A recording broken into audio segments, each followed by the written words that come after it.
Issues shaping our democracy. My name is Godwin Sunday. Tonight, we shine the spotlight on a subject that continues to stir heated debate: the cost of governance in Nigeria. At every level, from the federal to the local, the question keeps coming up: is our democracy becoming too expensive to sustain? Now, let's consider this. Lawmakers' allowances and the running of government institutions consume a huge chunk of the national budget, while citizens grapple with rising inflation, unemployment, and a decline in standard of living. Critics say Nigeria operates one of the costliest democracy in the world, and the burden falls squarely on the people. Supporters, however, argue that governance everywhere comes with a price, and democracy is never cheap. So, what is the real cost of governance in Nigeria? And how do we strike a balance between sustaining democracy and easing the burden on ordinary Nigerian and an average citizen? Well, joining us to speak on this down are Ephraim Simon, a politician with years of experience in Nigerian's political landscape, and Bilal Aliu, a public policy analyst. At this point, we'll take a short break now, and when we return, we will dive straight into the conversation. Do stay with us as the conversation is just starting.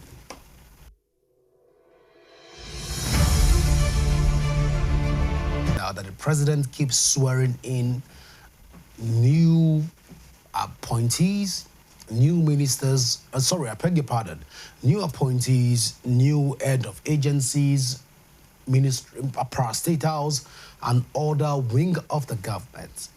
But then, a lot of Nigerians have a lot of questions to ask. Who pays for all of these expenses incurred by the administration?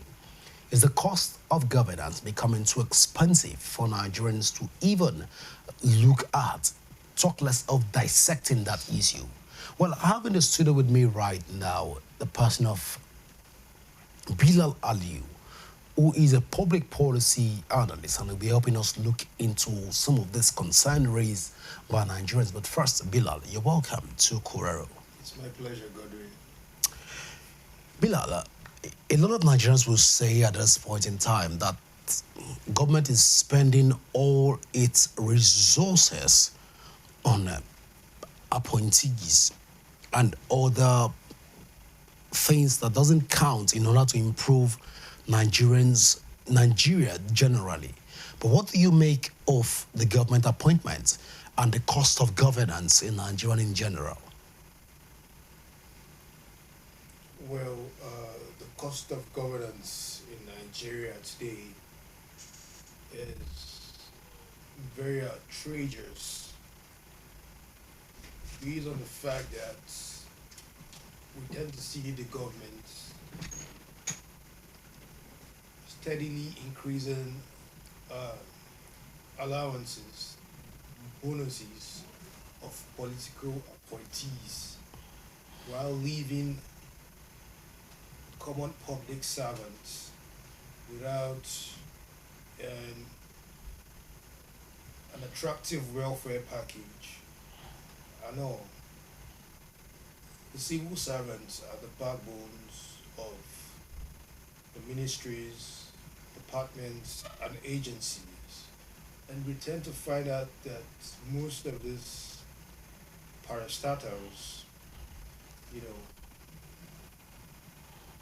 are unable to realize the aims and objectives of the government based on the fact that the manpower is weak in the sense that they don't have a favorable remuneration package. Today, when you walk into a typical public office, or maybe you're trying to make an inquiry, you tend to see the frustrations on the faces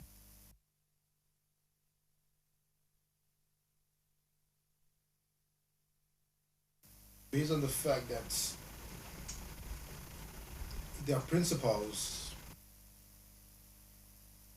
favorable, remuneration, package and all. And we keep seeing rising cost of governance, and we are still unable to realize efficiency in public service today. You know,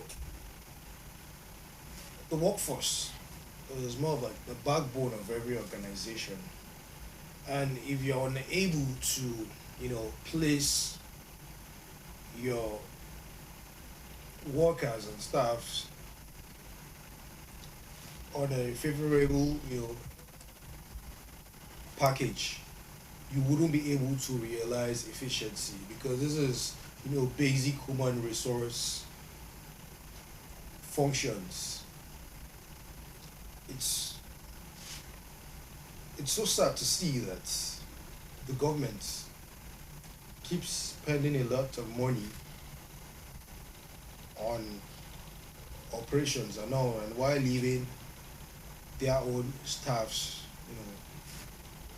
in poverty and all. And it's so crazy at this point in time. Well, Bilal, let's even look at the generality of all of this conversation. First, the government will say that all of this is to benefit Nigerians and also to promote some of its manifesto, agenda, and policies, which has been enshrined and in the government manifesto. But looking at all of this, again, one of the things that governments in Nigeria have always promised is that they're going to cut down on the cost of governance. Government in out. It has become like a recurring phenomenon and a common decimal factor among Nigerian politicians to say, hey, we're going to cut down on the cost of governance. Recall that during the Peter Obi and Bola Tinubu Atiku campaign, one of the things that was mentioned is we want to cut down on the cost of governance.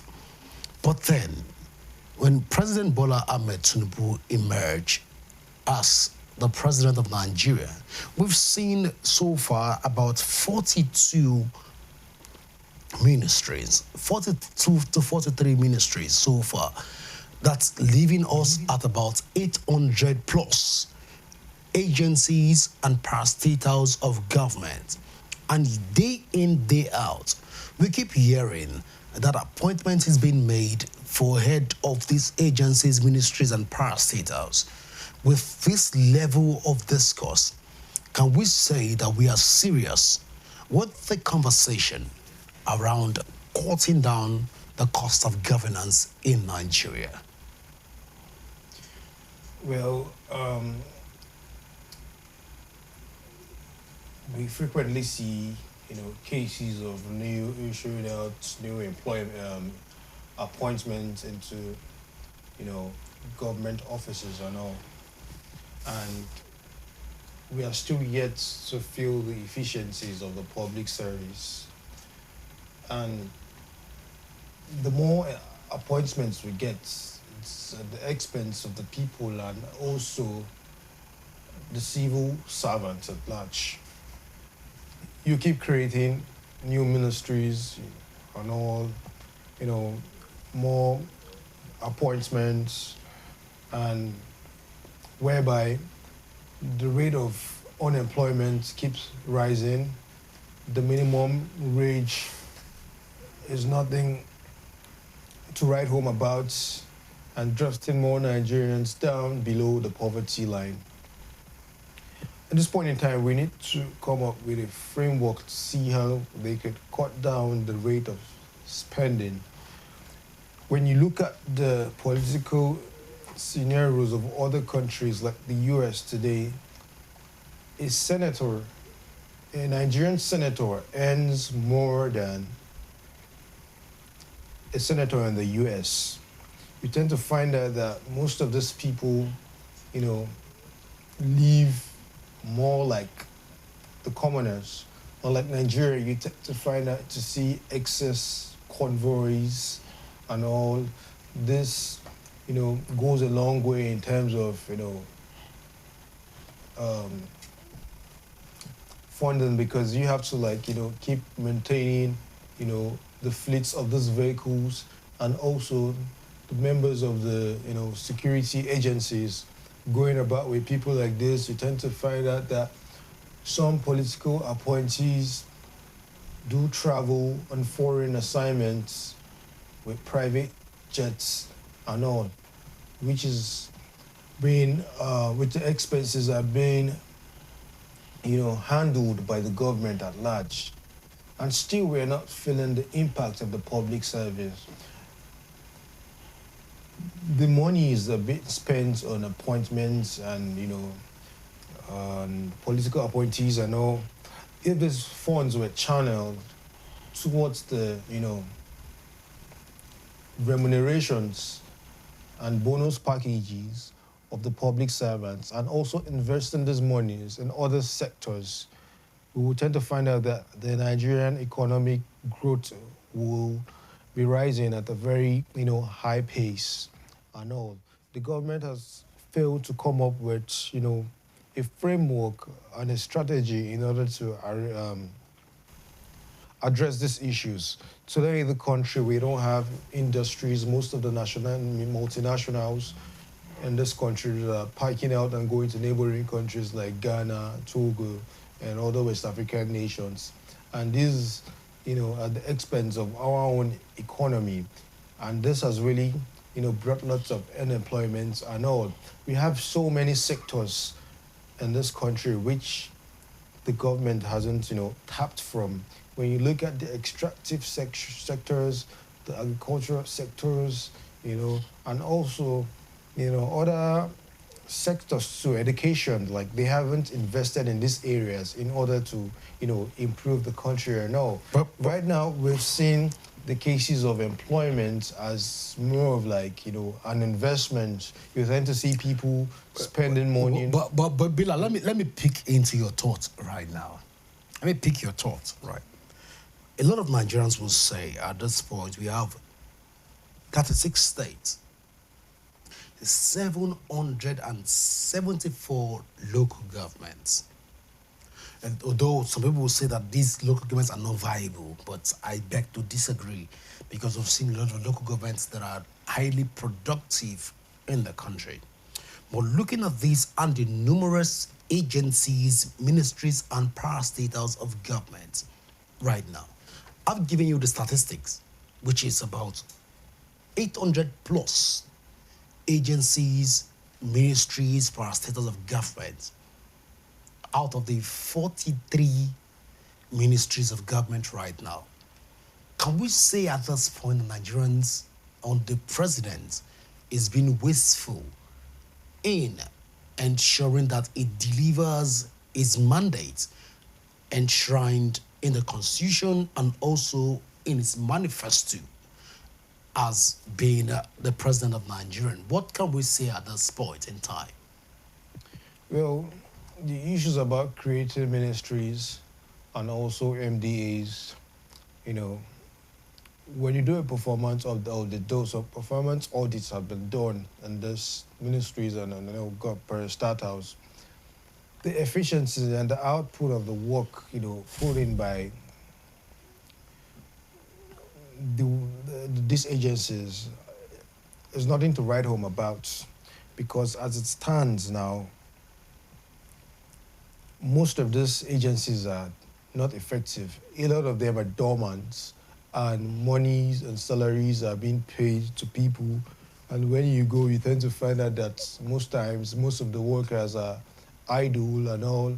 The people leading the parastatals are unable to come up with innovative ways in order to improve, the mandate and also the performance of these agencies and all.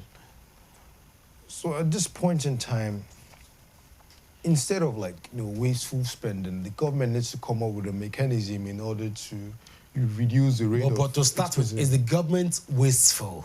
Yes, definitely. The government is wasteful. It's very obvious, and we see it, on a on daily basis. I know, and sometimes the creation of agencies and ministries is more of like giving rooms for other politicians to like get political appointments. I know, because right now, the political scape in Nigeria, it's very crazy at this point. Right now, people have seen politics as an industry. It's no longer a service, it's more of a profession. Some people have taken it as a profession, because most of these people coming into government, you see them during the political campaigns and all, investing money just to be able to secure a political appointment. And when they get into office, they use this as a platform to siphon public funds and also enrich themselves. And you tend to find out that these monies, they don't even use these monies to like create industries, and all. Because the only way we can improve the economy in this country and reduce the rate of unemployment is that we need to be a producing nation. And how? We have to set up industries, because the industries that we had today are being owned by foreigners. Back in the days when the economy was stable and good, we used to have Europeans in our country, having different businesses, and the rate of employment at that time wasn't bad wasn't bad as this. And right now, we've tend to see that most of these multinationals are packing out of this country and drifting many young Nigerians into unemployment and all.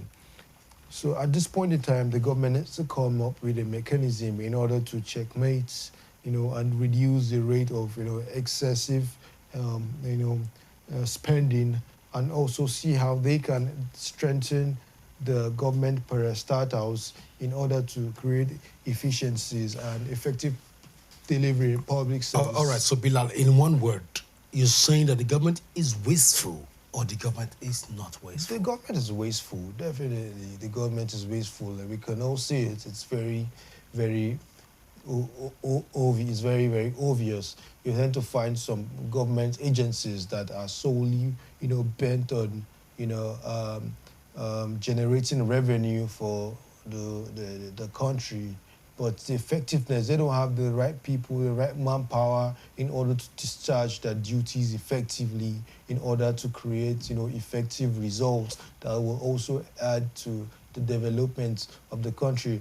For example, just look at the Nigerian Television Authority, the NTA, for example, now, which is a government institution, and which has a mandate of also generating, revenue.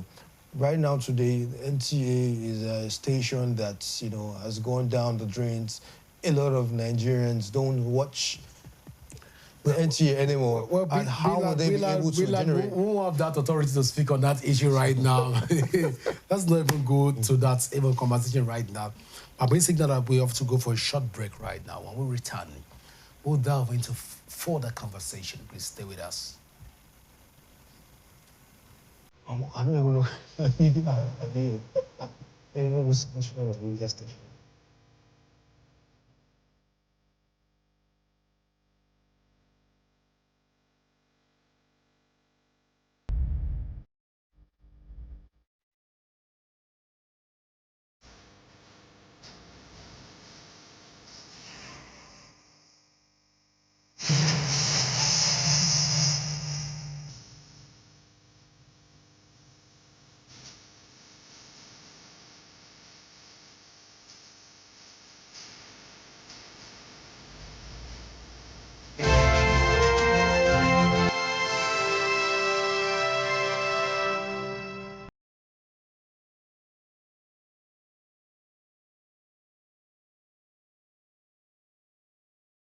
This is Rapid Broadcasting Network, RBN. We connect people, power stories, and amplify voices. On Rapid TV, we're rooted in culture and your window to the stories that matter.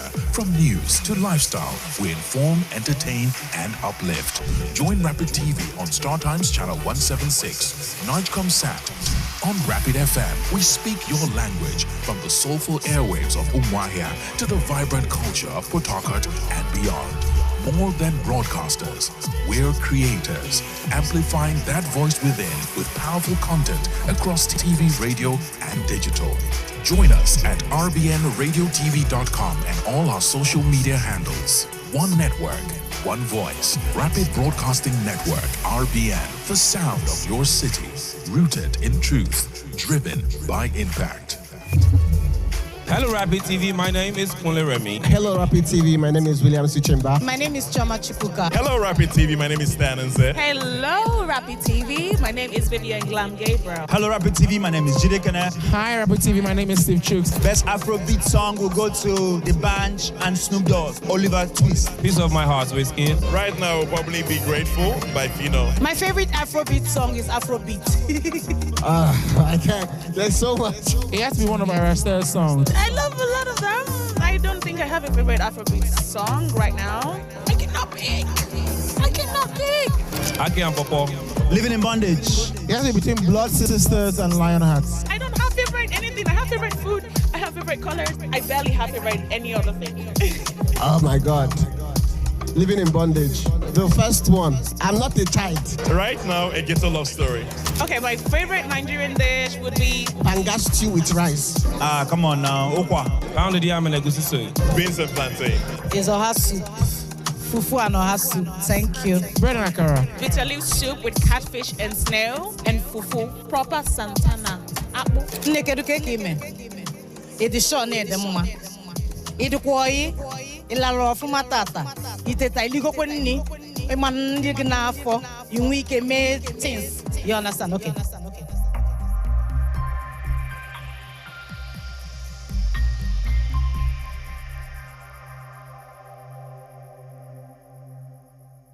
This is Rapid Broadcasting Network, RBN. We connect people, power stories, and amplify voices. On Rapid TV, we're rooted in culture and your window to the stories that matter. From news to lifestyle, we inform, entertain, and uplift. Join Rapid TV on StarTimes Channel 176, Nigecomsat. On Rapid FM, we speak your language from the soulful airwaves of Umuahia to the vibrant culture of Port Harcourt and beyond. More than broadcasters, we're creators, amplifying that voice within with powerful content across TV, radio, and digital. Join us at rbnradiotv.com and all our social media handles. One network, one voice. Rapid Broadcasting Network, RBN, the sound of your city, rooted in truth, driven by impact.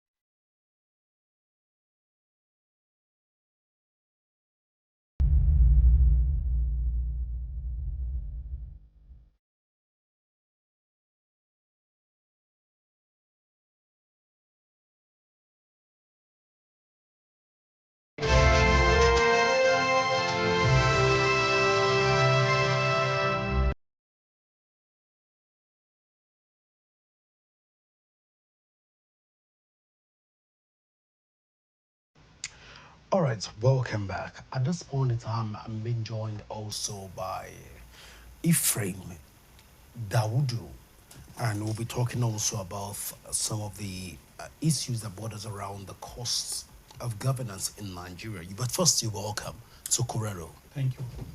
It's my pleasure. Well, Ephraim, let's look at some of the things Nigerians are saying across board, that the cost of governance is quite expensive. What do you make of that conversation? Yeah, thank you for that question. The issue of cost in governance, it has been a burden on this nation that this nation has been carrying.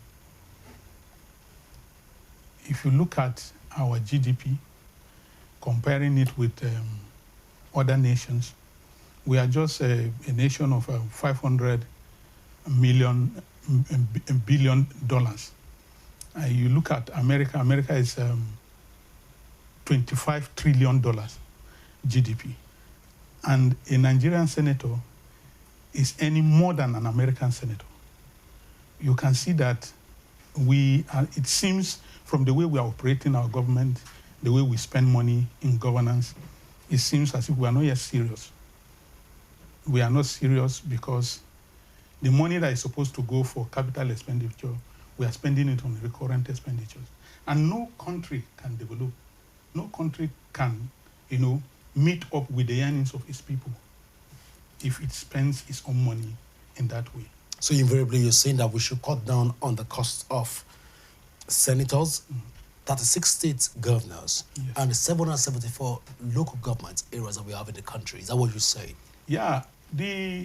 Look at it. If you look at it, it's not that the governors, we have too much of governors. No, you've mentioned that with the cost of government in terms of senators. You mentioned senators. Yes. You've mentioned other parastatals of government and all of that. Yeah. But at this point in time, should we cut down on the number of senators, number of House of Rep members, the number of local government chairmen, 774 local government chairmen, and also the number of governors? Should we begin to fuse and amalgamate the local government at this point in time? We can still maintain the structure we have, but we have to reduce the cost in terms of remuneration. How much are Nigerian senators earning? We have to look into it. Should we maintain, the basic salary of a senator is 2 million naira. But there are other allowances. They have health allowance, they have wardrobe allowance, they have newspaper allowance, they have all manner of allowances. And these allowances is not what should be what a senator is always eagering to get. I believe that this allowance should be structured into that salary, that 2 million naira salary per month. And that is what is obtainable in other climes. If you look at it, so if we are able to reduce that cost in the sense that we reduce the payment for all kinds of allowances that they come up with, I am telling you, we will be able to run the country at a cost that is bearable to the economy of Nigeria. So if we are running a government that is too expensive, I'm not saying that we should reduce because people want to be represented. There are a lot of, Nigeria is made up of over 500 tribes. And some of these tribes, the way they find expression or they find representation is through some of these elected representatives. So if you are saying we should cut it, it's not about cutting it, but it's about structuring their salary to a way that reflect with our own economy. We shouldn't be paying what American government is paying. Our economy is nowhere compared to what the American economy is. In India, they have a bigger economy, but they don't pay this much. So I'm not saying we should reduce the number of the senators, but we should reduce the cost of governance, the number of SAs, the number of PAs, the number of cars that the cars, the fleet of cars and all that. We should reduce it.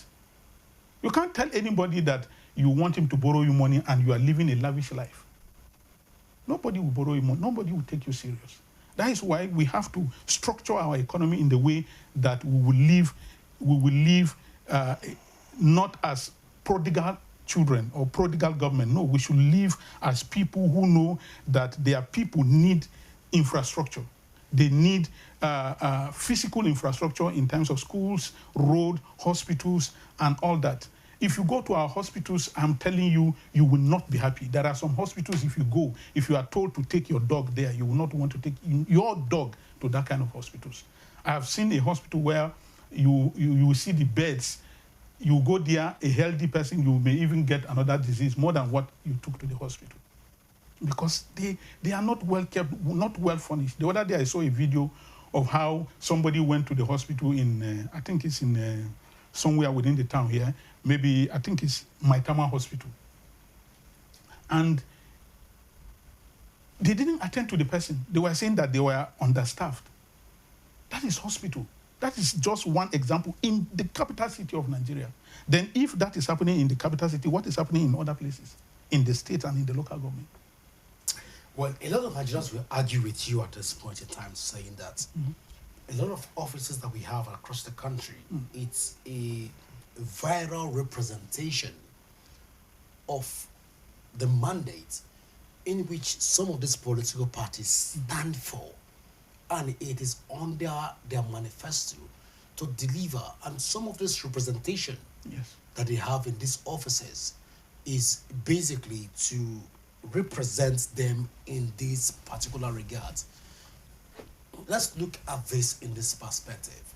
Will you rather have these members fail in delivering their mandate by reducing the cost of governance?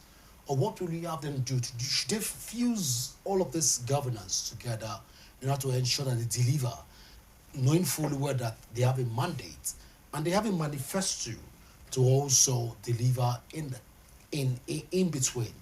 What should these members that have been elected in electoral positions, what should they do in this regard? Okay. You see, just like I said, that you have a mandate, that this is what you want to deliver to the people, does not mean that you should go there and impoverish the people. For example, during our First Republic, we had a singular chamber. We have a bicameral legislature. Yeah.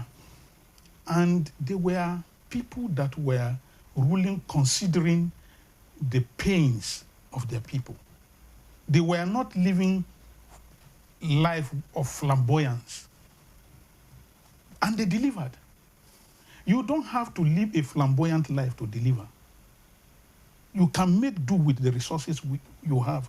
If we manage our resources very well, I'm telling you, Nigeria, yes, we are a third world nation. We are not that backward. We are not that completely poor. But our money is siphoned through recurrent expenditures.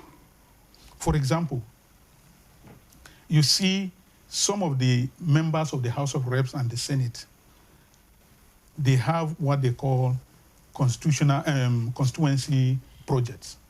And some of these constituency projects, they are just being duplicated in the budget. This year, the same constituency project will appear. Next budget, you will still see the same constituency project.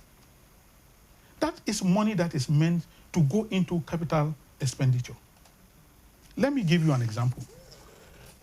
Our budget for this year, 2025, more than 16% of it, more than 16% of our capital expenditure, of our budget is going into recurrent expenditure.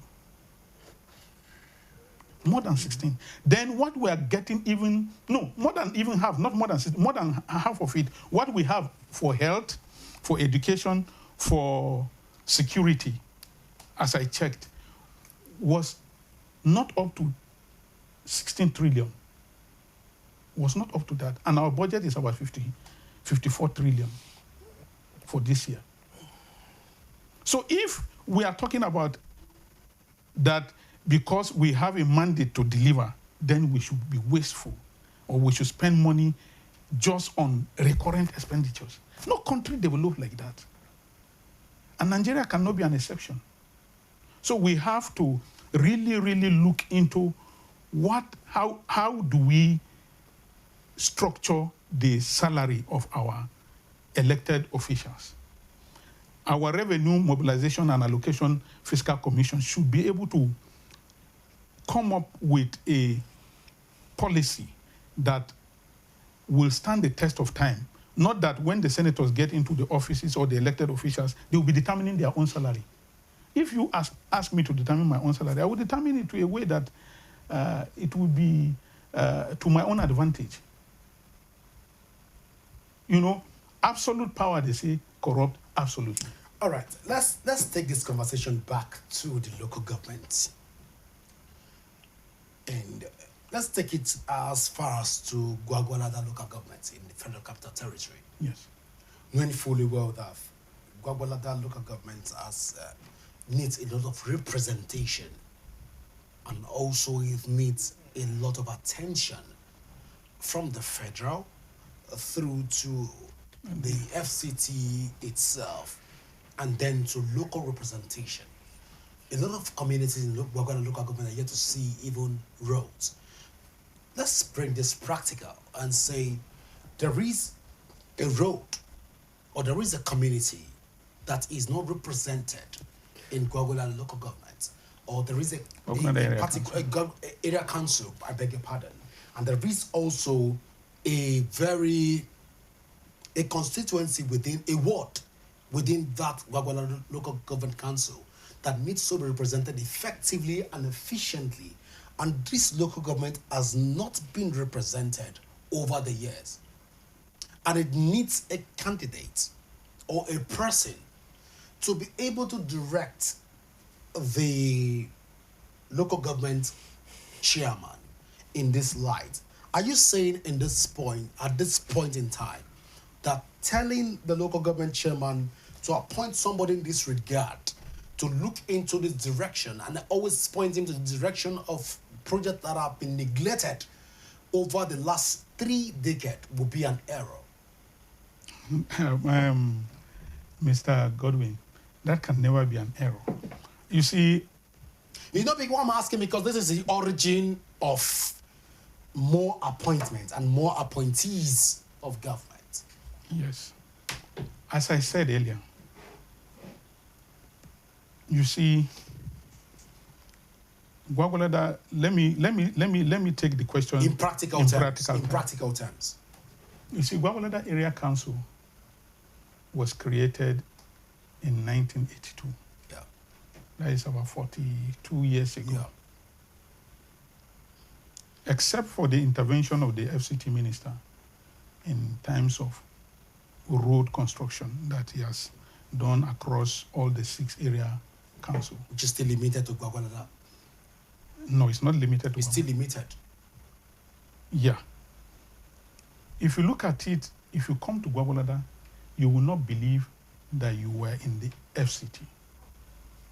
But the old Gwagwalada township, I have to give it to the minister. He has tried in that area. He has done an excellent job. I've taught the whole of Gwagwalada, so I can tell you for free that it's still limited to Gwagwalada. Yes. I've taught the whole of Gwagwalada. I know. I'm not talking to you from that is where I'm heading to. I'm not talking to you from an amateur perspective. If you go to other villages, like you go to Kasanki, you go to Kaida, you go to Dupa. There is a place called. There are local governments there are places in Gwagwalada that have not seen road construction for the last 22 years. That is why I'm mentioning this place. You're mentioning it. Okay, that's why I'm mentioning this place.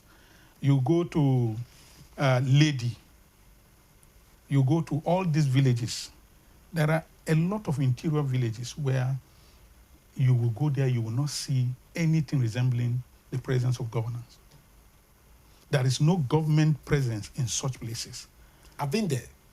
So what I'm saying is, if Gwagwalada Area Council in this forthcoming general election, local area council election that is coming up in February 2026, will elect a capable hand, which my party has presented a very capable hand in the person of Pharmacist Honorable Danjuma Iko Afanyibada. This man has been tested, has been proven over the years. This is a man that has enough capacity.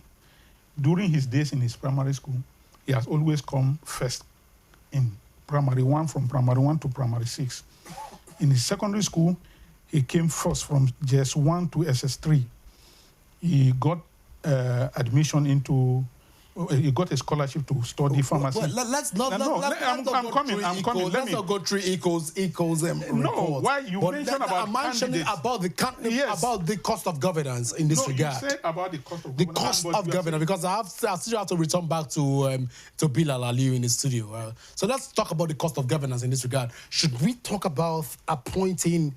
If he appoints somebody in this regard, will it be so much to ask for in governance? No, it will not be so much to ask for. Won't this also amalgamate, which exhiberate the suffering of Nigerians in terms of appointments of governmental officials? You see, there is no government that would not appoint people. But how you appoint the people and the kind of persons you appoint is what matters. If you appoint people that have capacity, people who are professional in a particular area, they will deliver. So it is good that people who have capacity should be appointed to deliver. You have to appoint technocrats. We saw what happened during, let me give you an example. During the tenure of our former President Goodluck Ebele Jonathan, you saw the quality of personnel he assembled in his government. And we saw what they delivered. You can't compare what he delivered with what the previous and the present government. Let's start with comparison government. Let's look at the costs of government. Let's return back to the issue. Yes, what I'm telling you is that you can appoint the right people. And that definitely a government must spend money to execute projects. But if it is exorbitant, if it is not done with discretion, if it is not done with frugality, it is going to affect the economy. So what I'm saying, definitely, yes, such persons that are capable should be appointed to key offices. Particularly, in area council, there are 3 major offices. You have the education, you have works, and you have health. If you are able to deliver in these 3 areas at the local government level, you would have done a very good work. Well, we'll come back to you on that conversation before we wrap up. But Bilal, looking at Nigerian and the cost of governance, will there be an improvement in appointments, which we've said, senators, local government chairmen, councillors, and all of us people serving in representative capacity? Would there be an improvement in Nigeria anytime soon? Because Nigerians watching us right now across the world are curious. Is there hope? Is there light at the end of this tunnel? Godwin, from the look of things, you tend to find out that the government is not yet ready to put things in order. Because the issues of cost of governance on a very, high rise is due to the fact of, for example, now, executing projects without making priorities. For example, making appointments that are not needed. Okay, for example, now, the president has over almost 5 appointees on media. You have the special advisor on media. You have the senior special advisor on public communications. You have a senior special assistant on information and communications. It's all communications. Media, it's part of communications. Why having so many people? I'd even seen an appointment, special assistants to the president on teleprompter. These are things that don't, make sense at all.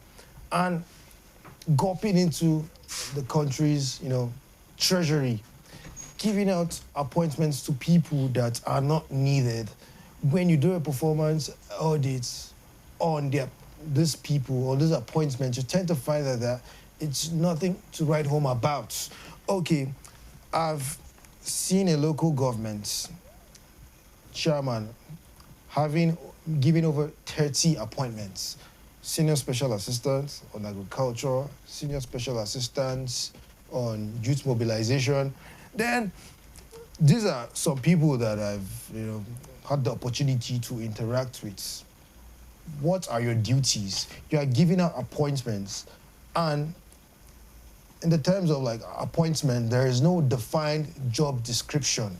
So now their workers, you know, they got they purchased tablets, digital tablets to all these appointees, and their work is just to follow the local government chairman everywhere he goes, you know, take photographs and videos and post on social media for people to see what he's doing. This is West Stage. Bilal,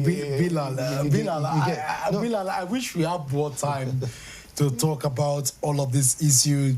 I wish we have more time, but I've been signaled right now that it's time for us to go. Well, Honorable Ephraim, a lot of conversation, but then it is a political period, and the African Democratic Congress will also be on the ballot this period. And I understand that you are also the spokesperson for the African Democratic Congress, and you'll be talking to us a lot in this period because we have a lot to talk to you, even on Korero. Issues around Gwagwalada local government right now. But then I've been saying that it's time for us to go. I want to say thank you so much for being a part of the show. Any last word before we go? Yes. My last word is that as a government and as a people, we have to be serious. Governance is not something that you should take with levity. The lives of millions depends on it. And if we waste the resources that would have been used to provide hospitals, to provide schools, to provide roads on recurrent expenditure, paying salaries, paying overhead costs, you are doing a disservice to your country. And I believe now that we are in electioneering year for area council elections, change has to start from the grassroots. All right, so let's leave it at that, because anything you say beyond this point, Rapid TV will have to ask you to pay for it, because it's a free campaign from your party. Bilal, just before we let you go, any last word for Nigerians? Well, Nigerians need to hold their leaders accountable, and we have another electoral dispensation coming in 2027, and we have to get it right by electing the right people through the ballots. By the way, Bilal is or was the chairmanship candidate of the People's Democratic Party, of the PDP, and also he was able to contest in the last election in Lagos State, just to set the record straight. But then this man will bring them back to this table to dissect some of the issues that we have around the country. But we've been signaled that our time is fast spent. I don't understand how this time keeps flying by the day. But then we've not exhausted the conversation on this table, but we'll bring them back to talk more. My name is Godwin Sunday. Don't forget that you can join the conversation on our various social media handle right now showing on your screen at Rapid TV on Facebook, Instagram, Twitter, and other platforms. Of course, we will continue this conversation, but right now we have to go. Don't forget that peace and unity are the pathways to progress. I am Godwin Sunday. Do enjoy the rest of your evening. Bye for now.